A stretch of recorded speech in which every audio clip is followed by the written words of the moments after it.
Hello, welcome to the Roundhouse podcast with Paul Sulentrop of Wichita State University Strategic Communications. Thank you very much for listening. Our guest today is Paul Mills, who's going to wrap up summer workouts with the Shockers. He is entering his third season as basketball coach at Wichita State. The Shockers played in the NIT last season, their first postseason berth since 2021. They went 19-15, a record highlighted by wins over Minnesota, Kansas State, and a win over Memphis and Koch Arena. Paul Mills has 12 new Shockers. They join returners T.J. Williams, Joy Igavoda, and Henry Thengvall.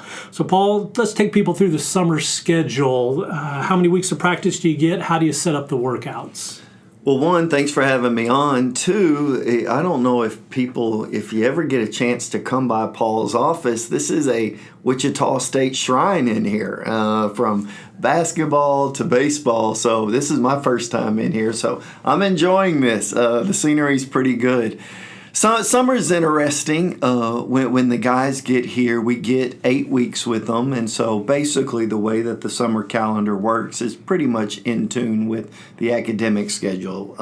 You get a first semester of 4 weeks, and then you get a second semester, in essence, of 4 weeks. They go to school a little bit longer, usually go every day, usually for 3 or 4 hours in order to get the credits that are necessary, that what would be normal during a normal semester of 16 weeks. But we're pretty on par with that. So we get those 8 weeks. We give them a couple of weeks to get acclimated. We only do individuals. We stay on tune. You end up with a lot of soft tissue issues. You get hamstrings and ankles if you just, in my experience of just, if you try to go into it day one, you're anxious to go into it day one. You want to get everything in from a methodology standpoint. You kind of think through this. How do we teach? What are the things we need to cover? And I will tell you, with 12 new guys and only 3 returners, you're pretty simple. Again, simple doesn't mean simplistic. Simple means these are the 2 or 3 things we're really going to emphasize, we're really going to cover. So that way, when we get into fall semester, which we are into now, we feel that, you know what, there's some basis that have been covered, and we feel like we're starting from a really good place. Because, to be honest with you, not that the summer isn't important, but there's no scheduled team to play. You know, there isn't anything that everybody's kind of aiming for. It's really how do we get acquainted with one another? How are we, from a coaching standpoint, what do you understand the standards to be from where you came from, but you need to understand what they are here. And then it's a lot of acclimation into day-to-day activities. Who are my teammates? We take them out to eat every Sunday evening, kind of book it into our 4 hours, and really try to make sure that they get familiar with one another, not only us as coaches on the floor, but also with their teammates. How much of what you do in practice is universal? Like, okay, Kenyon Giles did this at Greensboro, or Brian Amonique did this at Fresno State. They know how to do these drills. They know the language. How much of it is unique to Paul Mills and Wichita State? Yeah, a lot of it. Yeah, you know, I don't, this isn't the NBA. You know, I've always wondered in the NBA how a player could play on a Tuesday night, get traded to a team, and then be able to play on a Wednesday night with a different team. It's like you don't have any plays to learn. There's nothing, but there's a lot of similarities in how teams play in the NBA. That's not the case when you're dealing with the 363 college teams. Everybody plays differently.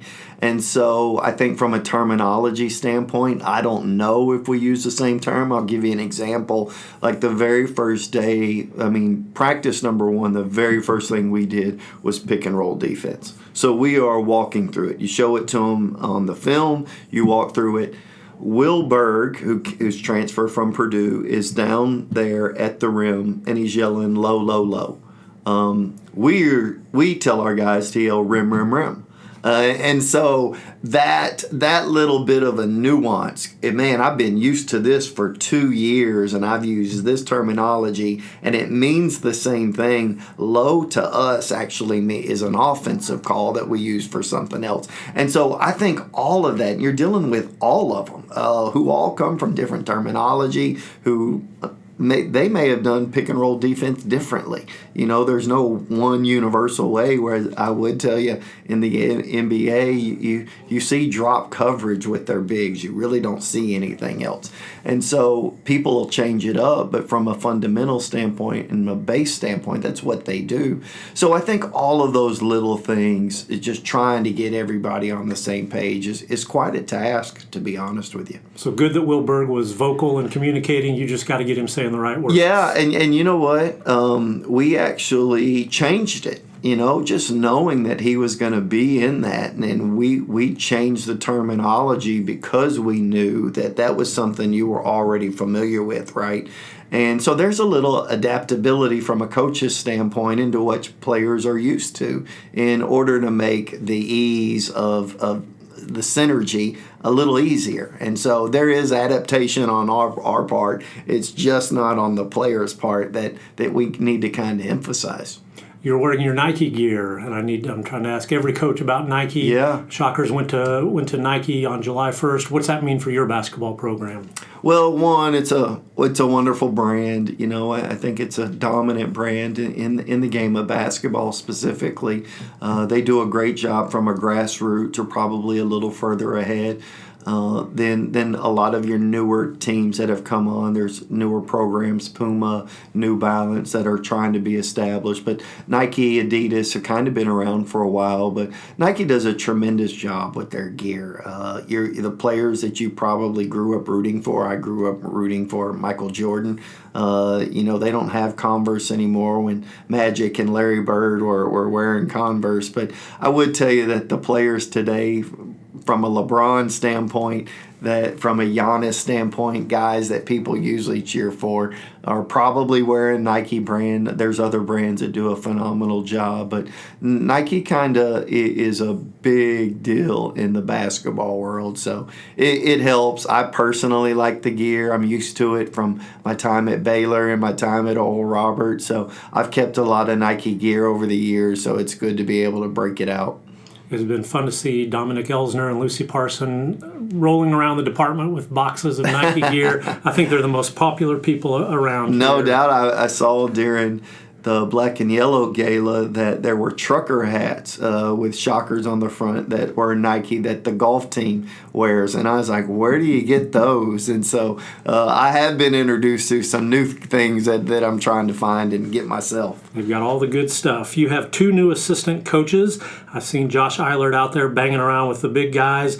He's new. P.J. Couisnard, of course, people are familiar with. He's new. What have these 2 added to the staff? Yeah, one, PJ is familiar with Wichita. He did a phenomenal job as a high school coach and would go in there. Even during my time at Oral Roberts, I was able to sign some guys that PJ had coached, and grew up in Houston myself, and so I watched PJ when he played at Yates and was very familiar, followed his career when he came to Wichita State, but just kind of have watched him coach, through the years, and I just thought he did a phenomenal job from a development standpoint, like just getting his guys better. You really didn't see a lot of guys when they were at Legacy transfer. So it was kind of an indication to me that, these kids are very comfortable from a parental standpoint. They're comfortable from a player standpoint. They're comfortable of the development that they're receiving, and at the same time, they're playing a national schedule and playing high-level competition. And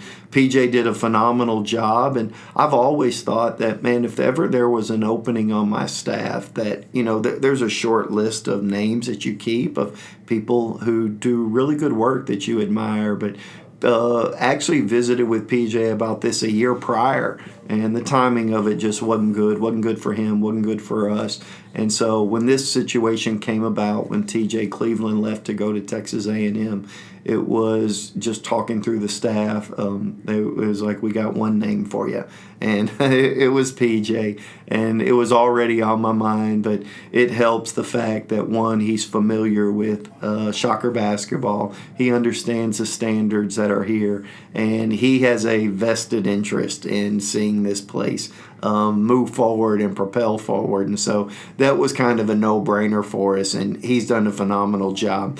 Josh, when Quincy AC decided to move back to Dallas and make a change there, was trying to find somebody who really had experience. Again, Quincy AC was terrific. I've known Quincy for I've known him. He's 33 now. I don't know if he'll feel comfortable me telling that age right now, but I've known him since he was 15. So he watching his development through the years and just very comfortable. He did a phenomenal job. And so just trying to find somebody who could fill Quincy's shoes. But at the same time, I was also trying to find somebody who had experience. Wanted to find somebody who's seen some things, who's been around the block, who's been in different circumstances. We were the number one rebounding team in our league. And I wanted somebody who I knew could do a good job carrying that on. Quincy handled a big load of that for us, and wanted to find somebody who could kind of move forward and carry on, just understanding the significance of rebounding. You don't have to go much further than Bob Huggins and their ability to rebound. And so his 17 years with Coach Huggins, who's a Hall of Fame coach, and then also having head coach experience. And so he understands what it's like to sit where I sit, to wear the same shoes that I've worn. And so he gets it. And so he's been tremendous. He's a Kansas native, which really helps, but really happy, excited to have Josh and his family here, Brandy, and then their 3 children, to have all those guys here. And he's been invested and chomping at the bit since day one. Josh, you mentioned from Kansas, played at Kansas State, was a GA there, I believe, with Bob Huggins, West Virginia for a long time, and then at Utah. You mentioned the rebounding, so the Shockers really played well over the last month of last season. That's what got them into the NIT. They ranked 4th in the American during conference games in defensive efficiency, 1st in rebounding percentage, as you mentioned. You've talked about maintaining that identity kind of first and foremost this summer. What's the practice drill that really says this is what we're about? We're about defense here. What's your favorite one to really set that tone?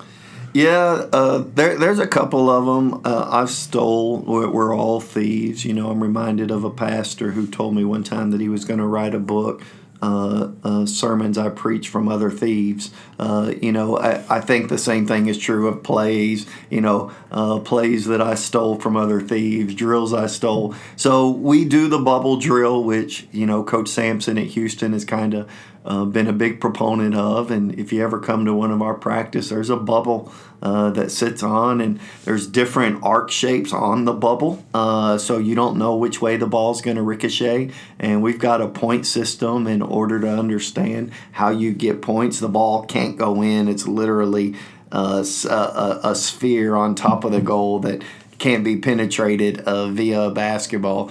So I enjoy that one. That one you have to kind of be mindful of what time of year you're doing it, because it is a really physical drill. So it's not something you do, in my opinion, a day before a game and then all of a sudden you lose a player or two, because there is a chance you're going to lose somebody after doing that drill, just given the nature and physicality of it. But that one helps. The biggest thing I think from a rebounding is the accountability.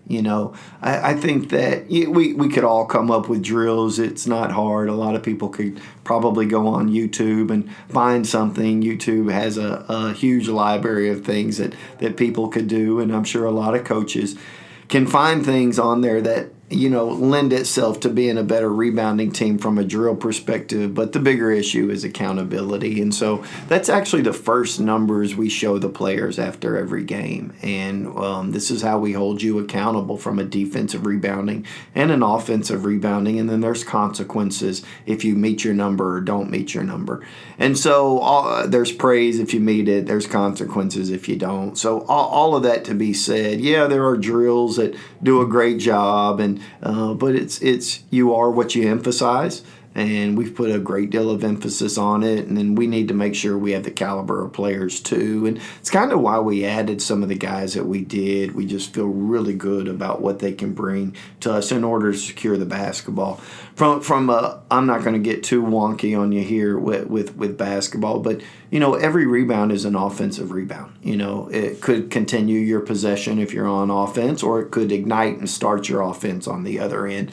And so you just really got to get guys in the habit of getting to the basketball, swarming to the basketball. And it's not that other people don't have the capability to prevent you. It's just how quickly is that brain working in order to, you need to start before the other person does. And while being mindful about what's occurring on the perimeter. So all of that to say there's a great deal of emphasis on it, and not only during the game, but also afterwards. Which of the Shockers has really helped you in emphasizing defense and rebounding? Yeah, Karan Boyd, coming into it is already a defensive player of the year from his previous place. When he was at East Tennessee State, he was a Southern Conference defensive player of the year. That's kind of rare. When you see guys who are defensive player of the year, they're usually bigs. And they're guys who are, have a ton of block shots, they can alter shots, or sometimes you'll see it from guards, guards who have high steal rates and are really, can really pester the ball 94 feet and cause problems. So Karan at 6'5", and his ability to not only rebound, but his ability to stay at his size with his level of physicality is pretty impressive. So I would tell you from a guard perspective, Karan does. And then the bigs that we have, Wilberg, Emmanuel, Noah, they all have done a tremendous job. Noah is really good on offense. He's a top of the square athlete, so he can go get basketballs that some players just do not have the ability to get. And then you also see it with Will and Emmanuel. They can go get what we would call city rebounds rather than suburban rebounds. Suburban rebounds are ones that are below the rim. City rebounds are the guys that are snatching them above. They both have that ability, and they've done a phenomenal job at being able to secure a basketball via two hands, which is a pretty big emphasis when you're going through this process. So anecdotally, it feels like I see more people in the gym shooting early in the morning. I felt like there have been pickup games when there have not been pickup games in the past. I know you've talked about this group's competitive spirit and love for basketball. Other people that I've talked to around the program echo that. What stood out about this group's enthusiasm for basketball this summer? Yeah, going back to the first week here, guys get in on a Saturday, Sunday, they get moved in. They're pretty busy during the course of the week. And then Friday night rolls around. And I can just tell you as a coach, you're like, oh, man. All right, when you don't know guys, you're like, what's going to happen here? Do they want to see all the things that Wichita has to offer? Are they low-key guys and they're just going to stay in and they're going to watch movies? But this group, they had organized a pickup game. And at 7 o'clock, I know Keandre Kendall, who's won a state championship, I'll tell a quick story about, we call him Dre. Dre Kendall, when he was at Barton, he would come down. If people are familiar where Barton is in relationship to Wichita, it's about 2+ Great in order to get here. And he would come down and be here on Fridays, and he would get here at 10. So he would leave somewhere around 7:30 at his place, get here at 10, and he would work out till 1. Just wanted to be in the environment, wanted to be in Coke Arena. And so he was doing that when his season was over and would take the time. And then, here we go, another 2.5 hours back in order to get back to where I need to be. So taking these 5-hour round trips, he organized the Friday night gym, from what I understand. And they played until well after 10 p.m. Will Berg ended up spraining his ankle. I didn't even care. It was, you were really excited about the fact that you had players that don't necessarily just like basketball. They love it. They want to spend time doing it. Dre is one of those guys. And the fact that he has the influence and the leadership ability to get an entire team to show up on a Friday night, and this is how we're going to spend our Friday night, I can tell you from a coach perspective, it was a pretty proud moment, and one that instantly shared with our staff about their level of investment, and not only investment, but their willingness to engage with one another. The AfterShocks, a big topic of conversation around here this summer. What was your view of those games and how that can help Wichita State basketball? Yeah, I was here for all of them except for the first one, and it was fun just to watch the crowd grow. Each time out, we were fortunate to be able to play those guys. And, you just knew that, man, they had perimeter players. They had bigs that had the ability in order to impact the game. They had a number of guys who had versatility defensively. And so after playing those guys, it was our players versus theirs.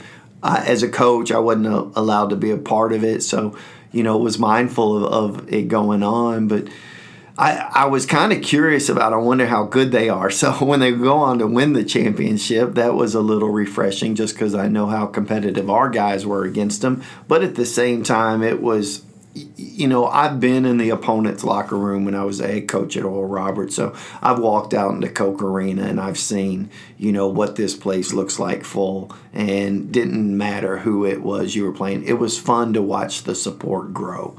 The more that the team won. And to be honest with you, I think that's kind of what is occurring in the NIL era.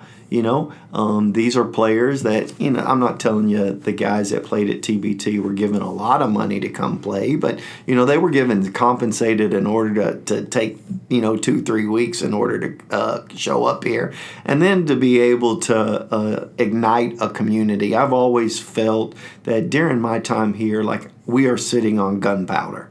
Like, if we can win, we can ignite this. The city of Wichita loves basketball. They love the Shockers.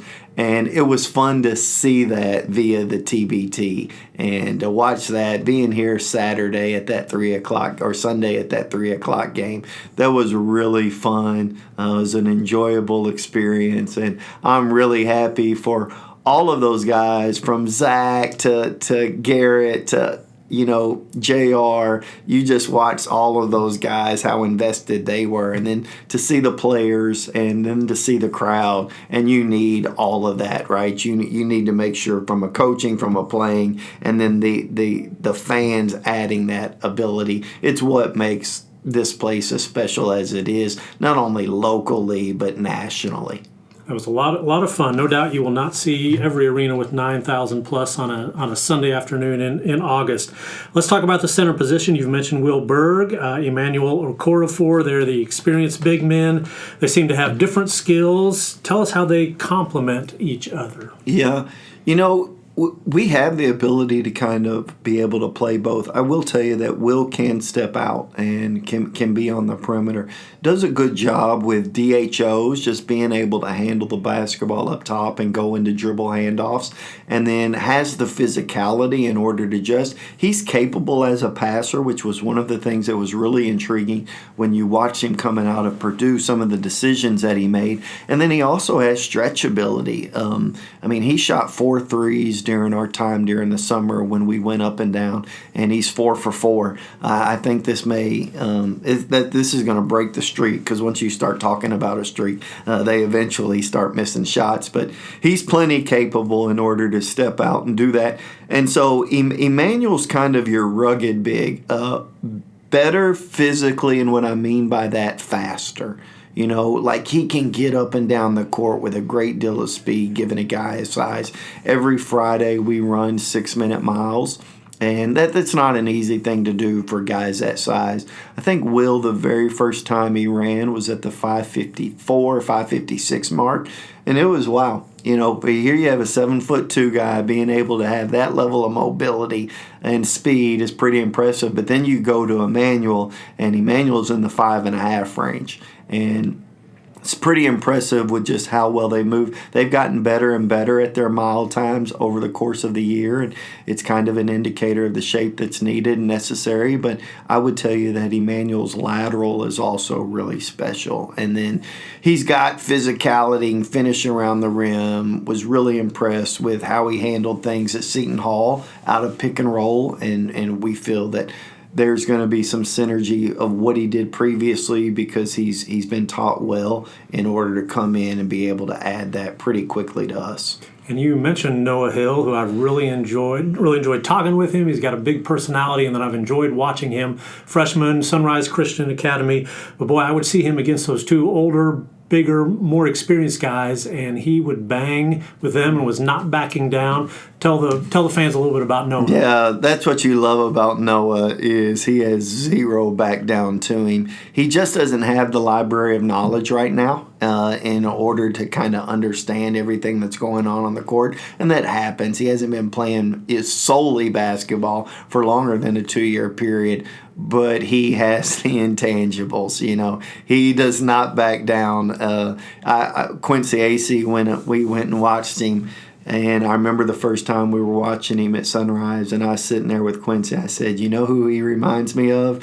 And he said, "Who?" And I said, "You." Because Quincy, when I first saw him when he was young, was just really raw, but he only knew one thing, and that was how do I rip the hinges off this backboard every time I dunk the ball. That is Noah Hill. He's got the same mentality. He's approached this really well. Been really impressed with who he is. From a character perspective, you have to measure up. If you have bad character kids, when things get hard, they're going to quit on you. That's just because they just don't have the fortitude. He has had wonderful support, has wonderful parents, and more importantly, though, he has brought lessons from home and the lessons he's learned at Sunrise, and he's got zero quit in him. And it's hard a lot of times for freshmen, and you always wonder about their resiliency. Like, do they have the ability to bounce back after a bad day or a bad segment? And he's shown nothing but upwards in regards to how he's handled things, and he's been on the up and up and just had a great attitude, and really, really excited about Noah Hill and what he's going to be as a player and what he can add this year. So we talked about defense and rebounding. That's what coaches like to talk about. Now we'll talk about the fun stuff. You've talked a lot about being a better shooting team, a better scoring team. Take us through some of the shockers who are going to help you in that regard. Yeah. Going back and looking at the league, South Florida 2 years ago, who won the conference, they were number one defensively, and they were the number one shooting team. And then last year, Memphis was the number one team defensively, but they were the number two shooting team. We knew we had to address what we were doing, from a perimeter standpoint. I had kind of thought, the first 2 years, I thought we would be better from a shooting perspective than what the numbers actually indicated.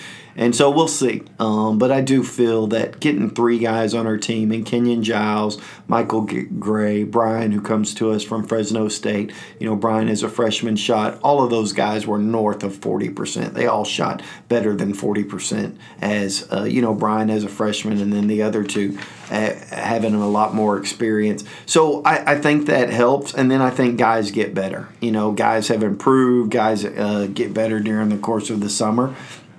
But we need to address some shooting. What happens is if you don't have shooting, those lanes get really tight. People start to plug, and they're in gaps a lot heavier in order to stop penetration. Then the other thing it does, it just doesn't allow you to throw the ball into the post because the floor is shrunk so much that it's hard to enter the ball in. It's hard to get it to the rim. We were still number one in the country at getting shots at the rim. 35%. So I felt like we played with a lot of force. That's going to allow you to get to the free throw line. And so a layup is your best shot. Free throws are your second best shot. But then you have to be able to make open shots. And I do feel like we've been able to do that. I think that it's going to make defenses be a little bit more extended, which is going to give us opportunities to throw the ball in the post because we do feel like we have capable guys. And then at the same time, give guys driving angles because we do think that we have some guys who have downhill ability. And I would tell you that we have some guys that I just named, Kenyon specifically, who have both. They have the ability to play downhill as well as make open shots, not only off the catch but off the bounce. You mentioned Brian Amunique. I hope I'm pronouncing that right. He scored 11 or more points in 9 of his final 14 games last season at Fresno State. What was the improvement connected to, and how did his summer go? Yeah, Brian got more of an opportunity. He was a freshman going in. His high school coach, Ray Barfield, ended up being an assistant at Fresno State and just really spoke about his work ethic, his commitment. to getting better as a player and spending the time necessary in order to get better as a player. And he just said, from the time we started in September to once you got to January, Brian had turned himself into a better player. They had some issues that came up that allowed for Brian to get into the starting lineup and begin to play. And then I just thought he played with confidence. And you hear this a lot from a lot of coaches, especially when you're dealing with Gen Z, is if you'll just give him confidence, if you'll just give him confidence. And I don't have any magic power in order to make that happen. A lot of it's going to be decided on what you're telling yourself, number one, and then number two, the work that you're putting in. And he's approached this with the right mentality, and then at the same time he puts in the work. But he, at his size, at legit 6'5", has the ability to shoot, and he's been able to do something off of the bounce too. We're a little surprised by that. Just didn't see that necessarily in the film at Fresno State. So, and then as you mentioned earlier about coming in the gym, I mean, he's been faithful and spending the time necessary in order to allow himself to get shots. And when you're down there and you're watching open gym, there's a comfortability with him of just being out there offensively.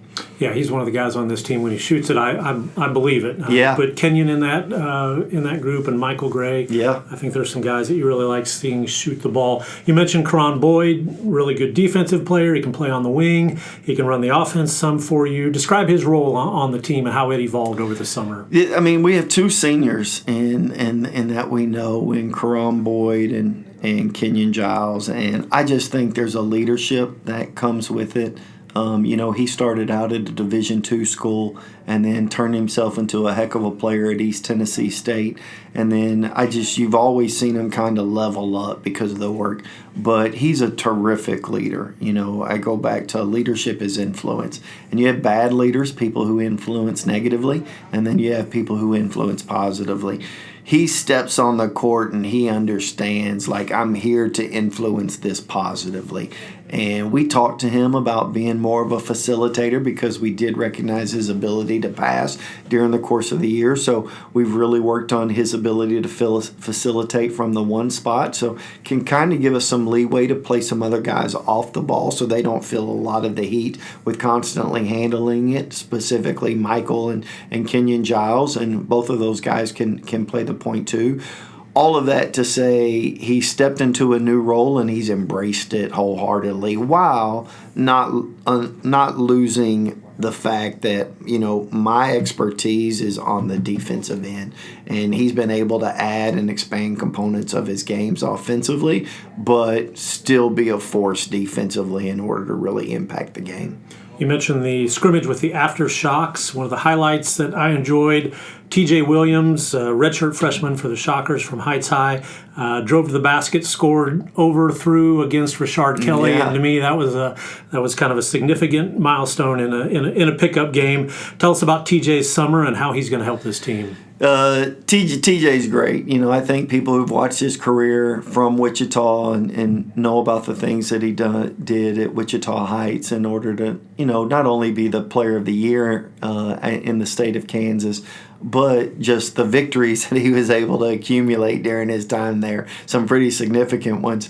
It's fun to watch him because I think that when you're a freshman, you do not know what's happening. Like, it's just happening so fast. There's bigger. You're no longer the best player on the team, but you have some level of capability, and you watched him do that. Like, it's hard. It really is to not get down mentally. And I just thought that we called him I forget, it was SEAL Team 6, that we had a 6 a.m. group every morning that would come in and lift. That was TJ kind of orchestrated a lot of that. And during the course of the season, I'm not playing, I'm redshirting, but I'm still engaged. I'm still making sure that I'm doing the things necessary in order to wake up and invest in me in order to be able to contribute down the road. So I'm really happy for him. I thought he was terrific in that pickup game, against the TBT team. But I also know how invested he is, just given the fact that he's from here. and has seen the Shockers up close. And I think last year really helped him, but I also think that he's ready for a breakout year from a freshman, just an impact on our league. TJ won one 6A title at Heights, and I believe they finished second 2 other years, at least 1 other year. They were always up there in Class 6A. Biggest surprise of the summer? I didn't know that Emmanuel is better than I thought. I had big expectations, so I don't want to downplay that. I didn't think that the kid was good, but Emmanuel Okorafor is better than I actually thought he was, and that's a consensus amongst our staff. Like, I didn't know that he was that mobile. He's more mobile than I gave him credit for, and that's what you have to do. You have to see these guys up close, and then I think there was more solidification about everything else. Like, I knew Kenyon Giles could score. He can score. I knew Karan Boyd could defend. He can defend. I knew that Will Berg had a level of rebounding. I knew Dylan Bettee was fast. I knew TJ had made strides. So there was a lot of solidification. I think as a coach, you kind of think through, you're not going to be perfect, but at the same time, this isn't baseball to where we count success. You get it right 3 out of 10 times. But you kind of think through some of the misses, and we've evaluated the misses. But we've done pretty well on the guys that have come in. And so when you watch it, you sometimes are like, all right, did we miss on somebody?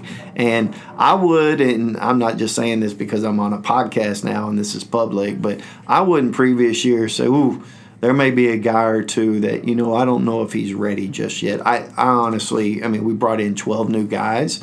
I'm not telling you that everybody's ready for an American Conference game right now, but in regards to our expectations, I think everybody's been on point, but Emmanuel Okorafor is better than what I anticipated. You may have just answered this. June 1st, August 1st, who made the most progress over the summer?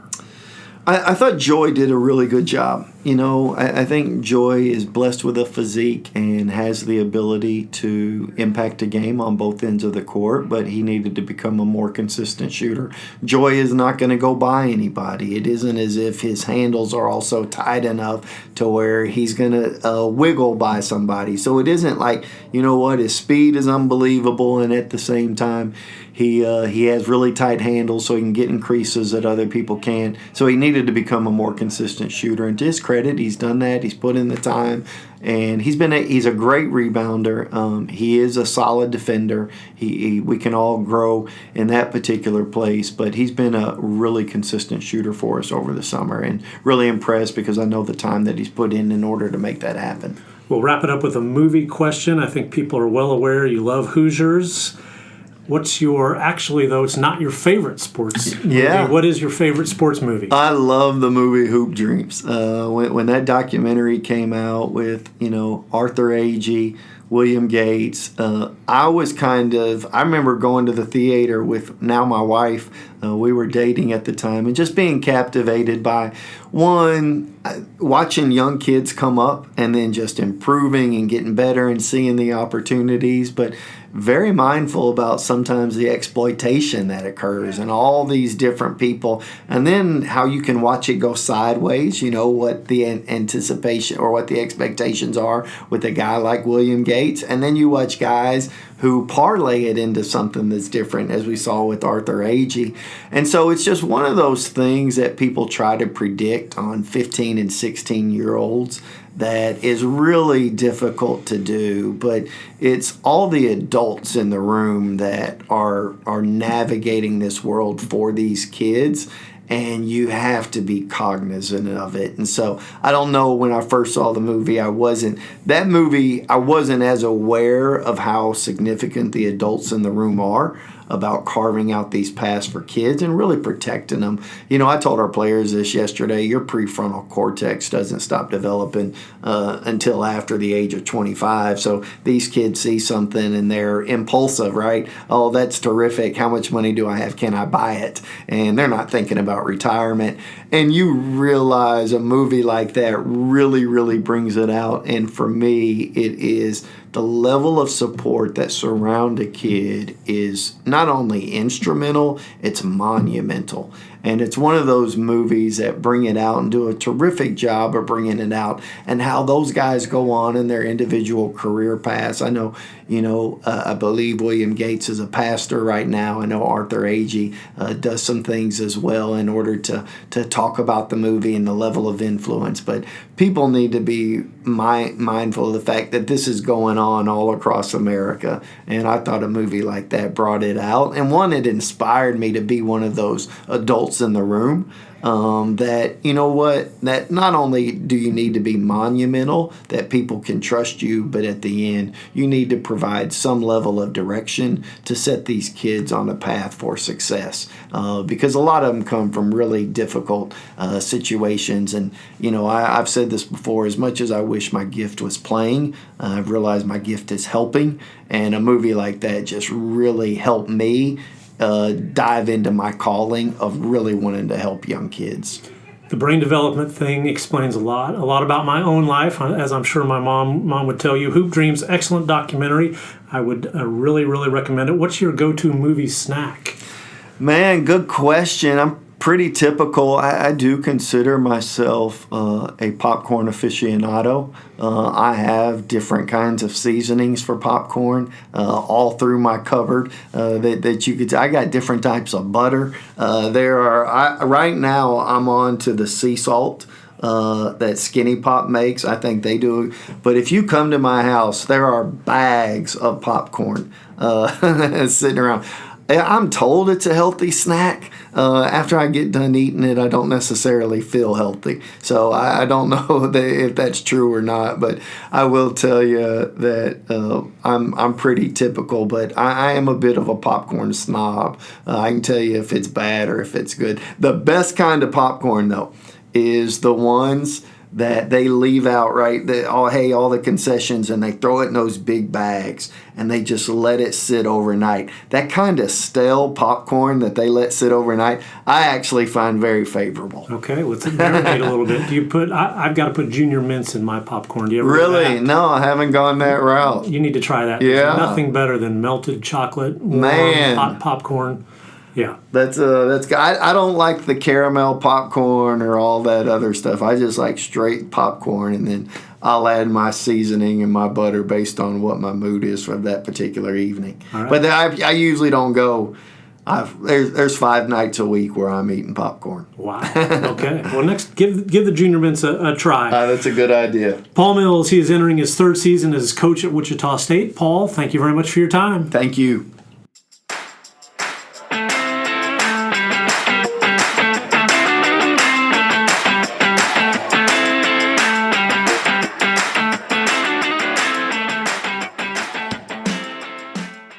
Thank you for listening to the Roundhouse Podcast, courtesy of Wichita State University Strategic Communications. We encourage you to rate, review, and subscribe wherever you get your podcasts.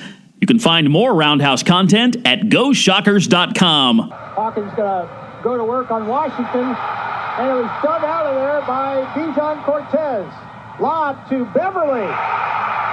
7-point lead at the under 8 timeout here at Charles Koch Arena.